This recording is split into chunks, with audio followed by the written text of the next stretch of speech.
This morning, China's President Xi is defending his country's actions to the World Health Organization's annual assembly, which is taking place virtually. He says once the pandemic ends, he will support an international review by the World Health Organization. He also says China will provide $2 billion over 2 years to help other countries fight the virus. NBC's Keir Simmons is in London with the very latest on this. Keir, good to talk to you, my friend. So President Xi there appears to be trying to draw a clear line between his response to the World Health Organization and the response coming out of Washington and President Trump's.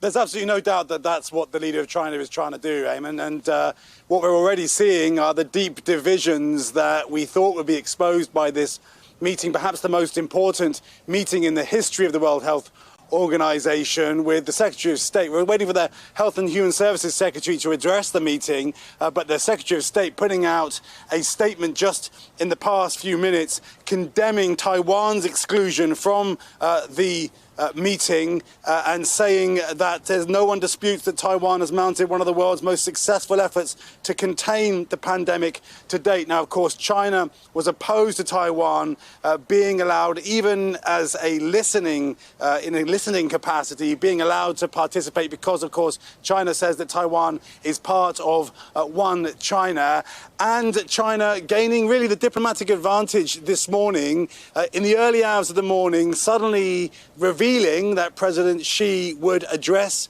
the meeting. President Xi then pivoting a little, really, and agreeing to an international investigation, which is what more than 116 countries now are calling for. Now, that resolution has been somewhat watered down, Eamon, so that the Australians and the Americans have been asking for it to really look at the origins of the coronavirus and China's role in the early days and whether it had covered up the coronavirus. That's not really what that resolution calls for anymore. And the leader of the World Health Organization, Dr. Tedros, in his statement saying that an investigation should happen when it's appropriate. So both China and the World Health Organization appearing to agree to an investigation, but only after all of this is over. Now, of course, what scientists and doctors say is that really the most important thing right now should be trying to tackle the coronavirus now, just get ahead of that, and that what you need for that is unity. But it does just go to show how much diplomatic back and forth there is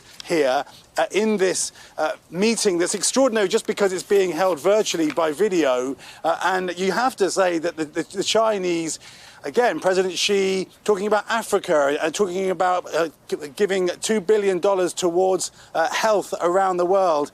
The Chinese once again trying to step into the space left by America and attempting to seem like a world leader, even while being criticized. Yeah, very contrasting perspectives there from China and Washington. Keir Simmons, thank you very much. Hey there, I'm Chris Hayes from MSNBC. Thanks for watching MSNBC on YouTube. If you want to keep up to date with the videos we're putting out, you can click subscribe just below me or click over on this list to see lots of other great videos.